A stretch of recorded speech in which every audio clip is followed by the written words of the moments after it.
नमस्कार मंडळी, स्वागत आहे तुमचं शेती आणि सरकारी योजना या यूट्यूब चॅनलमध्ये। मित्रांनो, आजच्या व्हिडिओमध्ये आपण पाहणार आहोत एक अतिशय मोठी आणि महत्त्वाची अपडेट। महाराष्ट्र शासनाच्या मंत्रिमंडळ बैठकीत घेतलेला मोठा निर्णय, दिव्यांग विद्यार्थ्यांसाठी शिष्यवृत्तीमध्ये मोठी वाढ आणि सर्वात महत्त्वाचं, संजय गांधी निराधार योजनेचा एप्रिल महिन्याचा हप्ता कधी मिळणार। म्हणून हा व्हिडिओ शेवटपर्यंत नक्की पहा, जेणेकरून तुम्हाला संपूर्ण अपडेट्स मिळतील।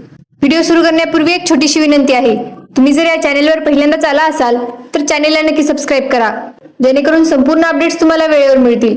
चला तर मंडळी, व्हिडिओला सुरुवात करूया। मित्रांनो, सोप्या भाषेत सांगायचं झालं तर एक खूप मोठा आणि आनंदाचा निर्णय सरकारने घेतलेला आहे। दिनांक 1 एप्रिल 2026 रोजी झालेल्या मंत्रिमंडळ बैठकीत दिव्यांग विद्यार्थ्यांसाठी शिष्यवृत्ती वाढवण्याचा निर्णय घेण्यात आला आहे। आता इथे महत्त्वाचं काय आहे ते समजून घ्या। राज्यात जे विद्यार्थी आहेत, जे 8वी ते 12वी पर्यंत शिक्षण घेत आहेत आणि जे दिव्यांग आहेत, अशा सर्व विद्यार्थ्यांना मिळणारी आर्थिक मदत म्हणजे शिष्यवृत्ती आता वाढवण्यात आली आहे। म्हणजे आधी जितके पैसे मिळत होते त्यापेक्षा आता जास्त पैसे मिळणार आहेत। आणि सगळ्यात मोठी गोष्ट काय आहे माहिती आहे का? ही वाढ आजकालची नाही, तब्बल 12 वर्षानंतर ही शिष्यवृत्ती वाढवण्यात आली आहे। म्हणजे इतक्या वर्षांपासून जी रक्कम होती तीच चालू होती, पण आता सरकारने त्यात बदल करून विद्यार्थ्यांना थोडा दिलासा दिला आहे। त्यामुळे हा निर्णय दिव्यांग विद्यार्थ्यांसाठी खूपच महत्त्वाचा आणि फायदेशीर ठरणार आहे। मित्रांनो, आता तुम्हाला प्रश्न पडला असेल, हा निर्णय घेतला पण आपल्याला फायदा काय होणार? चला अगदी सोप्या भाषेत समजून घेऊया। सर्वात आधी या निर्णयामुळे दिव्यांग विद्यार्थ्यांना मोठा दिलासा मिळणार आहे। कसा दिलासा? समजा एखादा विद्यार्थी आहे ज्याच्या घरची आर्थिक परिस्थिती जास्त चांगली नाही, त्याला शाळेची फी भरायची आहे, पुस्तकं घ्यायची आहेत, वह्या, प्रवास खर्च, इतर खर्च करायचे आहेत। अशा वेळी ही वाढलेली शिष्यवृत्ती त्याच्यासाठी खूप उपयोगाची ठरणार आहे। म्हणजे शिक्षण घेणं आता थोडं सोपं होणार आहे। आधी पैसे कमी पडत होते, पण आता थोडी जास्त मदत मिळणार असल्यामुळे शिक्षण चालू ठेवणं सोपं होईल। आणि जे विद्यार्थी पैशाअभावी शिक्षण सोडण्याचा विचार करत होते त्यांनाही आता पुढे शिकण्यासाठी प्रोत्साहन मिळणार आहे। थोडक्यात सांगायचं झालं तर सरकारकडून मिळणारी ही मदत विद्यार्थ्यांच्या शिक्षणाला सपोर्ट करणारी आहे आणि त्यांना पुढे जाण्यासाठी हिंमत देणारी आहे। मित्रांनो, आता सगळ्यात महत्त्वाचा प्रश्न, नेमके किती पैसे मिळणार? चला अगदी सोप्या भाषेत समजून घेऊया। विद्यार्थ्यांच्या वर्गानुसार ही शिष्यवृत्ती ठरवण्यात आलेली आहे। सर्वात आधी जे विद्यार्थी शिशुवर्ग ते 8वी पर्यंत शिकत आहेत त्यांना दरमहा सुमारे 500 रुपये मिळणार आहेत। यानंतर 9वी ते 10वीचे विद्यार्थी ज्यांना सुमारे 600 ते 800 रुपये दरमहा मिळणार आहेत आणि 11वी ते 12वीचे विद्यार्थी त्यांना सुमारे 800 ते 1000 रुपये दरमहा मिळणार आहेत। आता इथे एक महत्त्वाची गोष्ट समजून घ्या। आधी ही रक्कम खूपच कमी होती, त्यामुळे विद्यार्थ्यांना फारसा फायदा होत नव्हता, पण आता काय झालं, या रकमेमध्ये वाढ करण्यात आली आहे। म्हणजेच विद्यार्थ्यांना आधीपेक्षा जास्त आर्थिक मदत मिळणार आहे।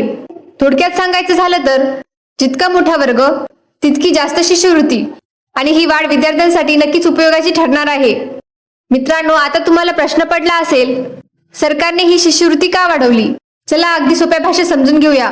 सरकारकडे एक प्लॅन असतो ज्याला आपण व्हिजन डॉक्युमेंट म्हणतो। या प्लॅन मध्ये काय असतं? राज्याचा विकास कसा करायचा, शिक्षण कसं वाढवायचं, विद्यार्थ्यांना कसं पुढे न्यायचं, आणि या प्लॅन नुसार शिक्षण आणि कौशल्य विकास वाढवणं खूप महत्त्वाचं मानलं जातं।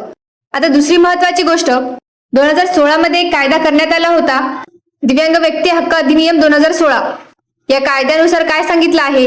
दिव्यांग व्यक्तींना सामान्य लोकांपेक्षा थोडे जास्त फायदे आणि सुविधा दिल्या पाहिजेत। त्यामुळे सरकारने काय केलं, या दोन्ही गोष्टी लक्षात घेतल्या, शिक्षणाचा प्लॅन अधिक कायदा, आणि त्यानुसार दिव्यांग विद्यार्थ्यांची शिष्यवृत्ती वाढवण्याचा निर्णय घेतला। थोडक्यात सांगायचं झालं तर विद्यार्थ्यांना शिक्षणासाठी प्रोत्साहन मिळावं आणि कायद्याप्रमाणे त्यांना जास्त मदत मिळावी, म्हणूनच ही शिष्यवृत्ती वाढवण्यात आली आहे। मित्रांनो, आता येथे सगळ्यात महत्त्वाचा मुद्दा, एप्रिल महिन्याचा हप्ता नेमका कधी मिळणार? हा प्रश्न सध्या प्रत्येक लाभार्थ्यांच्या मनात आहे। पण इथे एक गोष्ट स्पष्ट समजून घ्या, सध्या सरकारकडून याबाबत कोणतीही स्पष्ट तारीख जाहीर करण्यात आलेली नाही। म्हणजेच पैसे कधी येणार, कोणत्या तारखेला येणार, याबद्दल अजून अधिकृत माहिती नाही। पण इथेच एक महत्त्वाची अपडेट आहे, सरकारने हप्ता देण्याच्या पद्धतीत एक मोठा बदल केलेला आहे। म्हणजे पैसे मिळणार आहेत, पण आता ते आधीसारखे येणार नाहीत, पद्धत बदलली आहे। त्यामुळे सध्या काय स्थिती आहे, पैसे येणार आहेत पण तारीख कन्फर्म नाही, आणि नवीन सिस्टममुळे थोडा उशीर होऊ शकतो। म्हणूनच मित्रांनो, अफवांवर विश्वास ठेवू नका आणि अधिकृत अपडेटची वाट पहा। मित्रांनो, आता सगळ्यात मोठा बदल काय झालाय ते समजून घ्या। आधी काय होत होतं, सर्व लाभार्थ्यांना एकाच विभागातून पैसे मिळत होते, पण आता एप्रिल महिन्यापासून ही पद्धत बदलण्यात आली आहे। आता पैसे कसे मिळणार? सरकारने लाभार्थ्यांना 2 भागांमध्ये विभागला आहे। पहिला भाग आहे दिव्यांग लाभार्थी। जे दिव्यांग आहेत त्यांना आता दिव्यांग सक्षमीकरण विभागातून थेट पैसे मिळणार, दुसरा विभाग आहे इतर लाभार्थी. जे दिव्यांग नाहीत त्यांना सामाजिक न्याय विभागातून पैसे मिळणार. म्हणजेच काय झालं, आता एकाच ठिकाणाहून पैसे येणार नाहीत तर दोन वेगवेगळ्या विभागातून पैसे येणार. सोप्या उदाहरणातून समजून घ्या. आधी एकच नळ होता आणि सगळ्यांना त्यातूनच पाणी मिळत होतं. पण आता काय झालं, दोन वेगवेगळे नळ झाले. एक नळ दिव्यांगांसाठी आणि दुसरा नळ इतरांसाठी. त्यामुळे आता पैसे येण्याची पद्धत पूर्णपणे बदललेली आहे आणि याच कारणामुळे पुढे थोडा उशीर किंवा गोंधळ होण्याची शक्यता आहे. मित्रांनो, आता तुम्ही विचार करत असाल इतका बदल झाला पण मग गोंधळ का होतोय? चला अगदी सोप्या भाषेत समजून घेऊया. सध्या गोंधळ होण्याचं मुख्य कारण म्हणजे नवीन सिस्टम सुरू झाली आहे आणि नवीन सिस्टम सुरू झाली की सुरुवातीला थोडा गोंधळ होतोच. आता काय काय होऊ शकतं ते पहा. आधी एक तारीख असायची पण आता वेगवेगळ्या विभागामुळे दोन वेगवेगळ्या तारखा येऊ शकतात. तसेच आधी एकच शासन निर्णय यायचा पण आता दोन विभाग असल्यामुळे दोन वेगवेगळे GR येऊ शकतात. त्यामुळे काय होतं, कोणत्या दिवशी पैसे येणार, कोणत्या विभागातून पैसे येणार याबाबत स्पष्ट माहिती मिळत नाही. आणि सगळ्यात महत्त्वाची गोष्ट, अजूनही शासनाकडून याबाबत कोणतीही फिक्स आणि स्पष्ट माहिती दिलेली नाही. त्यामुळे आता काय करावं लागणार, पैसे वाटप सुरू होईपर्यंत थांबावं लागणार. तेव्हा कळेल नेमकी प्रोसेस कशी चालते. सोप्या उदाहरणातून समजून घ्या. समजा एखाद्या रस्त्यावर नवीन नियम लावले तर सुरुवातीला सगळ्यांना गोंधळ होतो पण काही दिवसांनी सगळं व्यवस्थित समजायला लागतं. अगदी तसंच इथेही आहे. सध्या गोंधळ आहे पण पैसे वाटप सुरू झाल्यानंतर सगळे क्लिअर होईल. मित्रांनो, आता आपण मागच्या महिन्यात काय झालं होतं ते समजून घेऊया. म्हणजेच मार्च महिन्याचा अनुभव. मार्च महिन्यात काय झालं, सुरुवातीला सांगण्यात आलं होतं की 14 तारखेपासून पैसे जमा होण्यास सुरुवात होईल आणि खरंच काही लाभार्थ्यांच्या खात्यात पैसे आले. पण इथेच मोठा प्रॉब्लेम सुरू झाला. अनेक लाभार्थ्यांना पैसे मिळाले नाहीत. म्हणजे काहींना पैसे आले आणि काहींना अजिबात आले नाही.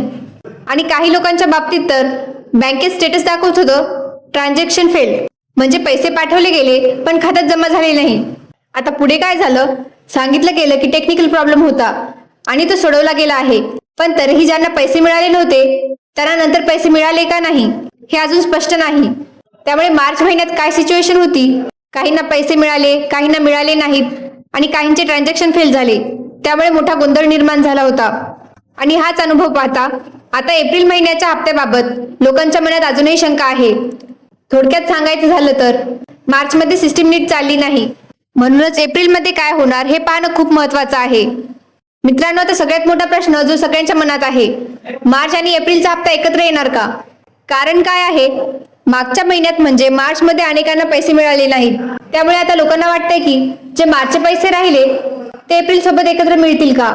पण इथे एक महत्वाची गोष्ट समजून घ्या. सध्या सरकारकडून याबाबत कोणतीही अधिकृत माहिती दिलेली नाही. म्हणजे पैसे एकत्र येणार का की वेगवेगळे येणार हे अजून कन्फर्म नाही. त्यामुळे सध्या काय करायचं, फक्त अंदाज लावायचे नाहीत, अफवांवर विश्वास ठेवायचा नाही. कारण अजून काहीही फिक्स झालेलं नाही. थोडक्यात सांगायचं झालं तर हो, शक्यता आहे पण अधिकृत माहिती नाही. त्यामुळे सध्या आपल्याला वाट पाहणं हाच एकमेव पर्याय आहे. मित्रांनो, आता सध्याची परिस्थिती काय आहे ते समजून घ्या. आता सगळ्यांची नजर आहे एप्रिल महिन्याच्या हप्त्यावर. प्रत्येक लाभार्थ्यांच्या मनात एकच प्रश्न आहे, पैसे नेमके कधी येणार, कोणत्या तारखेला येणार आणि कोणत्या विभागातून येणार? कारण काय आहे, या महिन्यापासून नवीन सिस्टम सुरू झाली आहे आणि मागच्या महिन्यातही गोंधळ झाला होता. त्यामुळे सगळे लोक आता वाट पाहत आहेत यावेळी पैसे नीट येतील का. पण इथे एक चांगली गोष्ट आहे, पुढील काही दिवसात सगळं स्पष्ट होणार आहे. म्हणजे पैसे कधी येतात, कशा पद्धतीने येतात आणि कोणाला कधी मिळतात हे पूर्णपणे क्लिअर होईल. त्यामुळे आता काय करायचं, थोडं शांत राहायचं, अधिकृत अपडेटची वाट पाहायची. थोडक्यात सांगायचं झालं तर थोडी वाट पहा, पुढील काही दिवसात सगळं स्पष्ट होणार आहे. मित्रांनो, आता पूर्ण व्हिडिओचा थोडक्यात सारांश समजून घेऊया. सर्वात आधी दिव्यांग विद्यार्थ्यांसाठी शिष्यवृत्ती वाढवण्याचा निर्णय ही खरोखरच खूप मोठी आणि आनंदाची बातमी आहे. कारण यामुळे विद्यार्थ्यांना शिक्षणासाठी आर्थिक मदत मिळणार आणि पुढे जाण्यासाठी आधार मिळणार. पण दुसरीकडे संजय गांधी निराधार योजनेच्या हप्त्याबाबत अजूनही स्पष्ट माहिती समोर आलेली नाही. म्हणजे पैसे कधी येणार, कशा पद्धतीने येणार हे अजून कन्फर्म नाही. त्यामुळे मित्रांनो, एक महत्वाची विनंती, सध्या सोशल मीडियावर खूप अफवा पसरत आहे, आज पैसे येणार, उद्या पैसे येणार.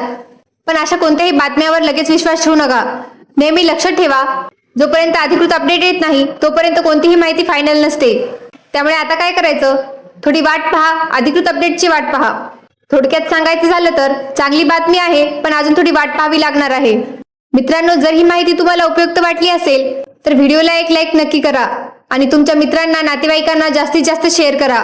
अशा सरकारी योजना आणि शेतीविषयक अपडेटसाठी शेती आणि सरकारी योजना या YouTube चॅनेलला नक्की सबस्क्राईब करा आणि बेल आयकॉन दाबायला विसरू नका.